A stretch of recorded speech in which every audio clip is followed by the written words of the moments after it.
Payg'ambarimiz alayhissalatu vassalamning muborak bir bashoratli mo'min musulmonlar uchun, ummatlari uchun bir bashoratli hadislari bor. Hazrat Payg'ambar alayhissalom aytdilarki, qaysi bir musulmon erkak yoki musulmon ayol juma kunida yoki juma kechasida vafot qilsa, Alloh subhanahu va taolo o'sha bandani, ya'ni o'sha muslim va muslimani Alloh taolo qabr azobidan xalos qiladi.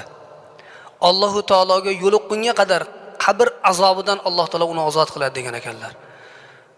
Mo'min musulmonlar uchun eng katta Payg'ambar alayhissalatu vassalamning ulug' bashoratlaridan biri mana bu hadisdagi aytilgan qaysi bir insoniki agar juma kunida vafot qilsa, kunduzi bo'ladimi, kechasimi, bu ba'zi ulamolarimiz aytgan ekanlarki, husnul xotimani belgisi degan ekanlar. Ya'ni xotimasi chiroyli bo'lishligini belgisi juma kuni yoki kechasida vafot qilishlik degan ekanlar. Shunga yo'ygan ekanlar.